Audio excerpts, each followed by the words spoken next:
Hello, boys and girls. Welcome back to our Read Aloud time. I hope you are enjoying the beginning of our new book, Charlotte's Web, as much as I am. So, we have met the Arable family, and we learned that Fern had saved the runt pig from its untimely death. And she basically treated it like a baby. She fed it. Remember, she walked him, Wilbur, in the carriage. And at the end of the last chapter, Mr. Arable said that the pig, it was time for him to go, that he was eating too much. It was costing them too much money. And so she called her Uncle Homer Zuckerman, who lives down the road, and sold Wilbur to him for $6. So Wilbur is now in the cellar of Mr. Zuckerman's barn, living in a manure pile. But that's what pigs like. So this chapter is called Escape. Let's see what happens to Wilbur. The barn was very large. It was very old. It smelled of hay and it smelled of manure. It smelled of the perspiration of tired horses, that's sweat, and the wonderful sweet breath of patient cows. It often had a sort of peaceful smell, as though nothing bad could happen ever again in the world. It smelled of grain and of harness dressing and of axle grease and of rubber boots and of new rope. And whenever the cat was given a fish head to eat, the barn would smell of fish. But mostly it smelled of hay, for there was always hay in the great loft up overhead, and there was always hay being pitched down to the cows and the horses and the sheep. The barn was pleasantly warm in winter, when the animals spent most of their time indoors, and it was pleasantly cool in summer, when the big doors stood wide open to the breeze. The barn had stalls on the main floor for the work horses, tie-ups on the main floor for the cows, a sheepfold down below for the sheep, a pig pen down below for Wilbur, and it was full of all sorts of things that you find in barns: ladders, grindstones, pitchforks, monkey wrenches, lawn mowers, snow shovels, axe handles, milk pails, water buckets, empty grain sacks, and rusty rat traps. It was the kind of barn that swallows like to build their nests in. Swallows are a type of bird. It was the kind of barn that children like to play in. And the whole thing was owned by Fern's uncle, Mr. Homer L. Zuckerman. Wilbur's new home was in the lower part of the barn, directly underneath the cows. Mr. Zuckerman knew that a manure pile is a good place to keep a young pig. Pigs need warmth, and it was warm and comfortable down there in the barn cellar on the south side. Fern came almost every day to visit him. She found an old milking stool that had been discarded, that means thrown out, and she placed the stool in the sheepfold next to Wilbur's pen. Here she sat quietly during the long afternoons, thinking and listening and watching Wilbur. So here's Wilbur and his little food trough, and then here's Fern on her milking stool and the sheep next door. The sheep soon got to know her and trust her. So did the geese who lived with the sheep. All the animals trusted her. She was so quiet and friendly. Mr. Zuckerman did not allow her to take Wilbur out, and he did not allow her to get into the pig pen. But he told Fern that she could sit on the stool and watch Wilbur as long as she wanted to. It made her happy to just be near the pig, and it made Wilbur happy too, knowing that she was sitting there right outside his pen. But he never had any fun.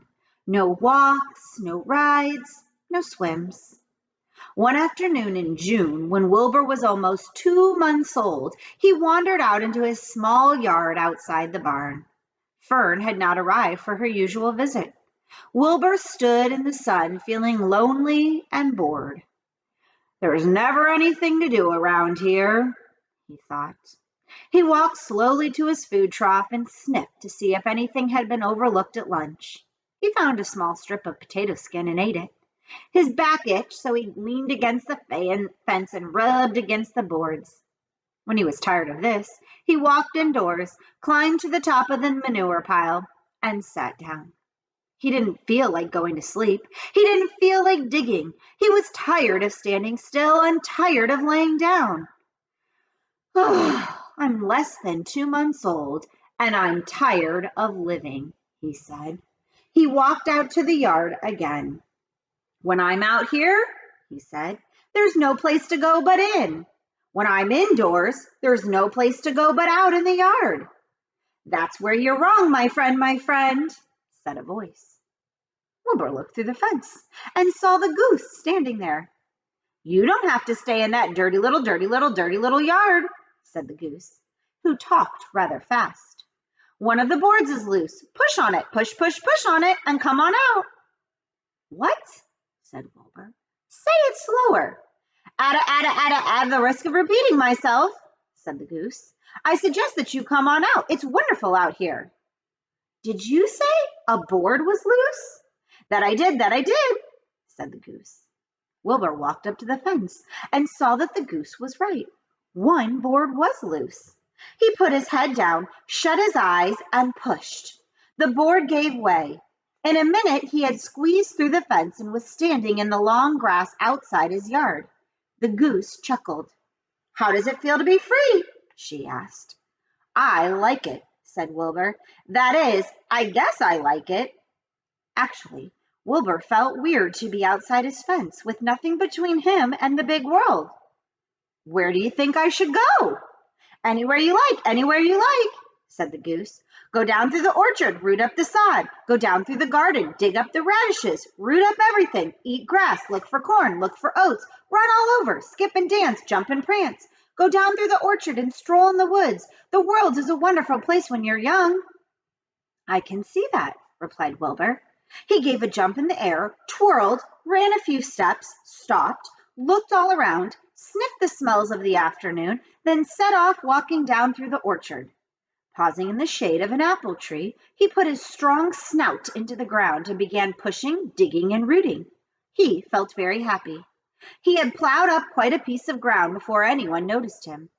Mrs. Zuckerman was the first to see him. She saw him from the kitchen window, and she immediately shouted for the men. Homer, she cried. Pigs out, Lurvy, pigs out, Homer. Lurvy, pigs out. He's down there under the apple tree. Now the trouble starts, thought Wilbur. Now I'll catch it. The goose heard the racket, and she too started hollering. Run downhill, make for the woods, the woods, she shouted to Wilbur. They'll never catch you in the woods.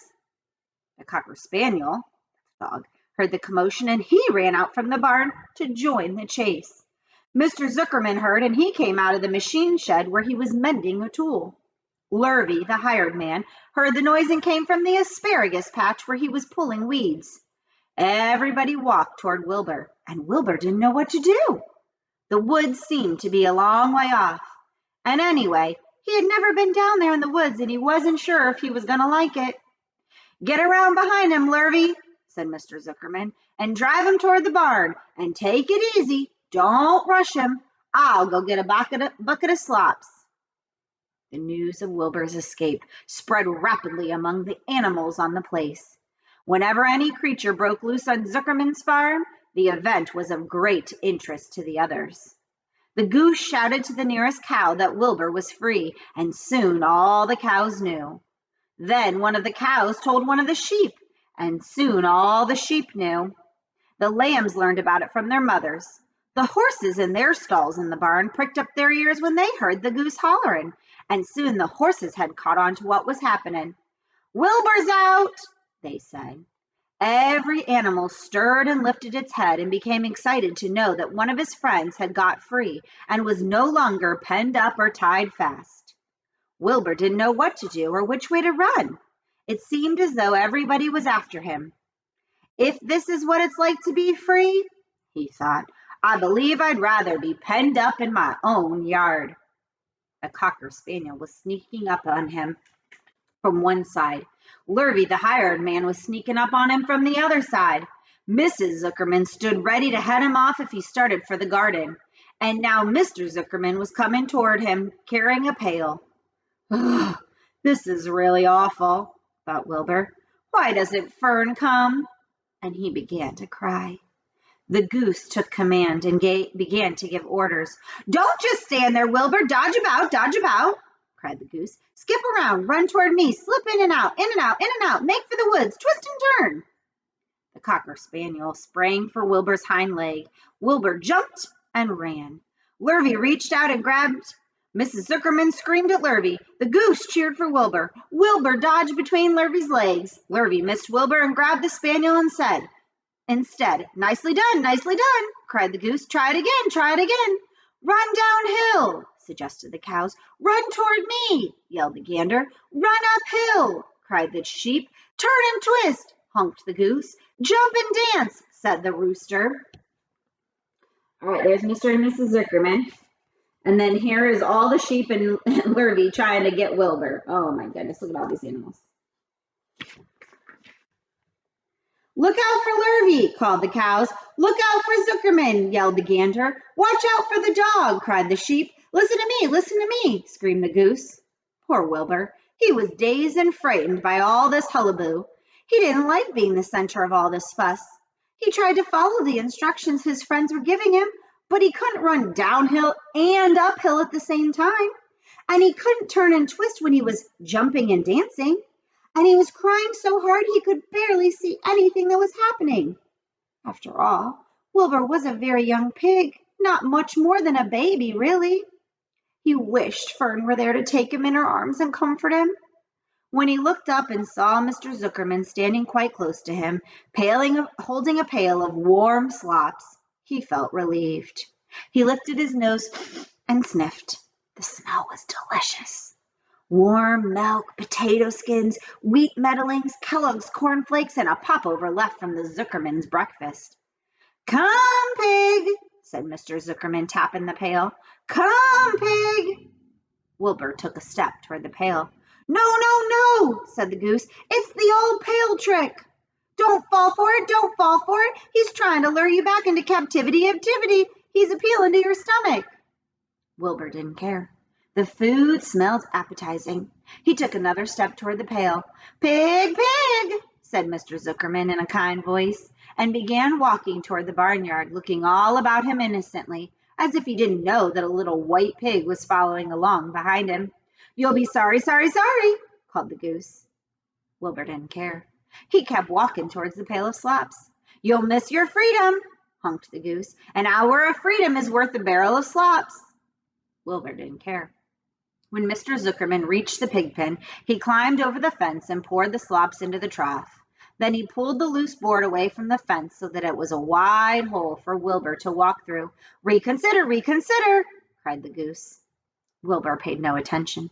He stepped through the fence into his yard. He walked to the trough and took a long drink of slop, sucking in the milk hungrily and chewing the popover. It was good to be home again. Wilbur ate. Lurvy fetched a hammer and some 8-penny nails and nailed the board in place. Then he and Mr. Zuckerman leaned lazily on the fence, and Mr. Zuckerman scratched Wilbur's back with a stick. "He's quite a pig," said Lurvy. "Yes, he'll make a good pig," said Mr. Zuckerman. Wilbur heard the words of praise. He felt the warm milk inside his stomach. He felt the pleasant rubbing of the stick along his itchy back. He felt peaceful and happy and sleepy. This had been a tiring afternoon. It was still only about 4 o'clock, but Wilbur was ready for bed. "I'm really too young to go out into the world alone," he thought as he lay down. And that was the escape. Our next chapter is loneliness. Poor Wilbur. We'll find out about Wilbur's loneliness when we meet again for our read aloud. See you later. Have a great day.